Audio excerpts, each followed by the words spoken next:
Salut, c'est Jennifer. J'avais besoin d'un moment créatif et retour aux bases, donc j'ai choisi de le partager ici. J'ai commencé par prendre une feuille A3 blanche de 135 grammes et 3 couleurs de peinture, du bleu, du jaune et du rose, un peu style couleur de base. Et tout mon matériel, des pinceaux, de quoi étaler ma peinture, donc voilà, des couteaux d'artiste, etc. Et je ne me suis vraiment pas pris la tête. J'ai étalé ma peinture, couche par couche, en séchant les couches au fur et à mesure pour bénéficier en fait de certains mélanges qui se font par transparence plutôt qu'en mélangeant la peinture en elle-même et que les fluides ne fassent qu'une couleur. Mon but, c'était vraiment de ne pas me prendre la tête, de partir avec des couleurs de base, et puis c'est tout.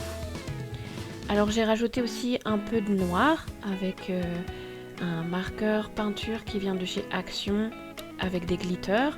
Et j'ai également sorti un Posca jaune, un Posca bleu et un autre marqueur comme le noir mais en rose.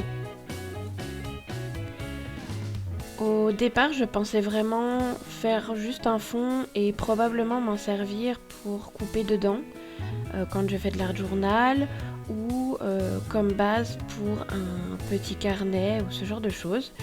Au final, j'aime vraiment bien ce que j'ai fait.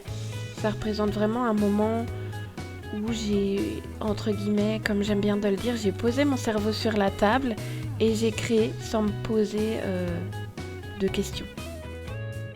Une fois mes couches de couleurs ajoutées, j'ai décidé de rajouter des éléments en noir. Donc j'ai pris ma peinture bleue et j'ai mis de la peinture noire sur le capuchon pour faire des ronds à certains endroits. Et forcément après, je suis venue nettoyer le capuchon de ma peinture. Mon but, c'était absolument pas de couvrir complètement le blanc de la page. Je trouve que ça laisse respirer complètement l'œuvre et ça laisse la place aux couleurs de se révéler. Et surtout, le fait de rajouter du noir, ça contraste hyper bien avec ce blanc. Et comme je venais de terminer de boire une canette de soda, j'ai décidé de mettre de la peinture en dessous et de la poser à certains endroits pour ajouter des traces. Et je trouve que ça donne un petit plus. Donc ça, j'en suis contente. À ce moment-là, je me suis questionnée, je me suis demandé qu'est-ce que je rajoute de plus. Est-ce que je laisse ça comme ça ou pas? Alors j'avais vraiment une impression de pas terminer. Du coup, je me suis dit allez, je continue, je dégaine mon Posca jaune et je fais des petits traits par-ci par-là, un peu sous forme de blocs pour rajouter des éléments en plus sur ma page. Ça ajoute une autre dimension, ça rajoute du jaune mais pas en le mettant avec mon pinceau. Et j'ai fait exactement pareil avec un Posca bleu, j'ai fait des petits ronds par-ci par-là, toujours sous forme de blocs. Et ensuite je voulais aussi faire des petits traits roses, mais comme je n'avais pas de Posca rose, j'ai décidé de reprendre un peu de peinture comme ça et de faire des traits tout simplement. J'ai quand même utilisé un marqueur peinture avec des glitters de chez Action pour faire des petits points avec. Et je trouve que c'est sympa parce que c'est pas exactement le même rose, donc ça rajoute un peu de dimension. Et au final, n'utiliser que 3 couleurs plus du noir et du coup le blanc de la page, ça me permettait vraiment d'explorer les différents motifs que je pouvais ajouter à mon œuvre pour rajouter de la dimension. Et ça me permettait aussi de me permettre de laisser des espaces vides, des espaces de respiration dans l'œuvre. Quand je crée, je me questionne toujours beaucoup avant, après, pendant le processus aussi. Et là,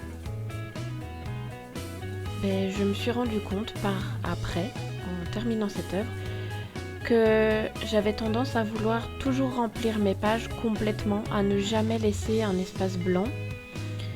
Et je me rends compte que cet espace blanc, il est aussi bénéfique.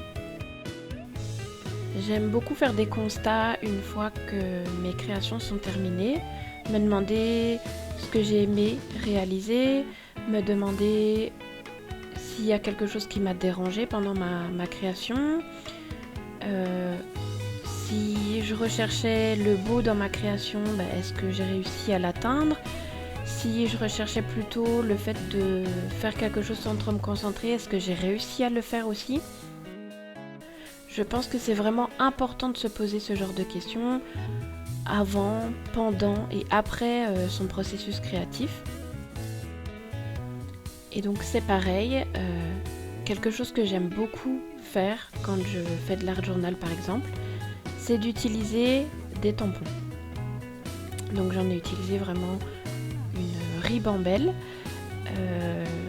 des tampons plutôt de fond et aussi, comme on va le voir là maintenant, des tampons alphabet. Ça c'est un petit peu ma découverte du moment, puisque mettre des lettres dans tous les sens, ça me plaît.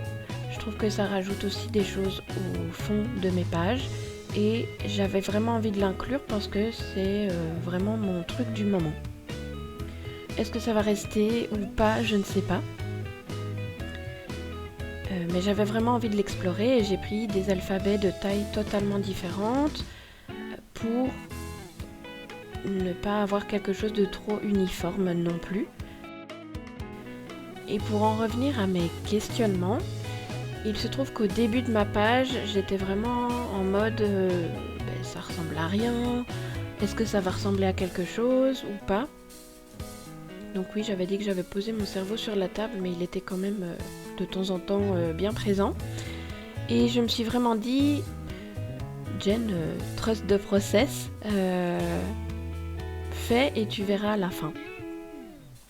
Dans tous les cas, comme je comptais couper dedans, je m'étais dit il y aura toujours une partie de la page que je pourrais utiliser pour faire autre chose, c'est pas perdu. Donc si tu as raté, c'est pas grave, ça sera utilisé autrement. Et au final, j'ai laissé le processus parler puisque couche après couche et élément après élément, je trouvais que ça commençait à former un tout. Je trouvais que les choses s'accordaient bien entre elles. Et surtout que tout ce que j'ajoutais arrivait à trouver sa place et me plaisait au fil du temps. Avec le recul, je trouve que cette technique de n'utiliser que quelques couleurs, du noir, du blanc, et de remplir une page, ça permet de redécouvrir son matériel et de se servir de ce qu'il y a autour de nous. J'avais quelques tampons autour de moi, j'avais une canette autour de moi. Les points noirs, les gros points noirs, je les ai faits avec le capuchon de ma bouteille de peinture. Donc ça permet vraiment de se concentrer sur ce qui est autour de nous et de développer vraiment son esprit créatif. De se dire, ok, j'ai envie de faire des choses avec par exemple mon marqueur Posca, qu'est-ce que je fais?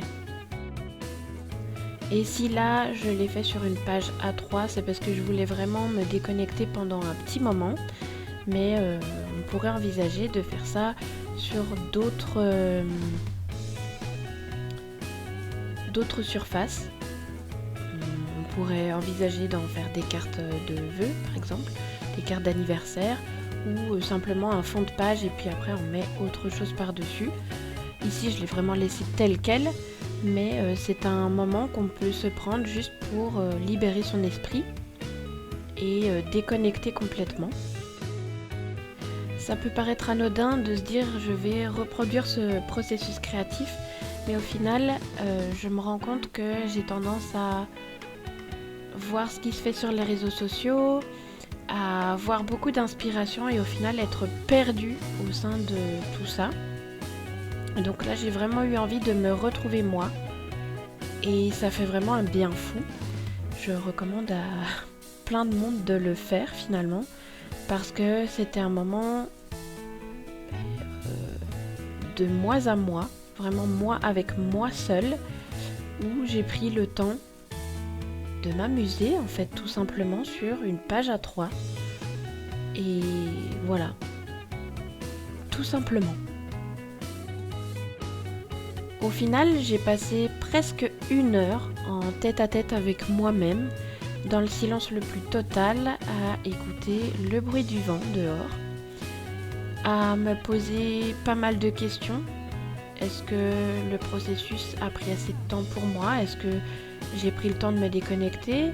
Est-ce que j'ai pris le temps de me reconnecter à moi-même? Est-ce que ça me plaît ce que je suis en train de faire? Est-ce que je passe un bon moment? Tout simplement. Finalement, je me suis posé pas mal de questions, plein de est-ce que, plein de pourquoi est-ce que je fais ça, comme ça, voilà, ce genre de choses. Une réflexion très personnelle, certes, mais qui me permet de me reconnecter à ma créativité finalement. Et je recommande un petit peu à tout le monde de faire ce genre de moments déconnexion, reconnexion. J'espère que ce petit partage vous aura inspiré, vous aura peut-être motivé à faire quelque chose de similaire, à vous mettre des petites contraintes, mais qui peuvent peut-être vous ouvrir la porte vers de nouveaux processus créatifs. Si la vidéo vous a plu, n'hésitez pas à la liker et à mettre un commentaire, à vous abonner à la chaîne pour voir de nouvelles vidéos. On se retrouve bien vite pour une prochaine. Ciao!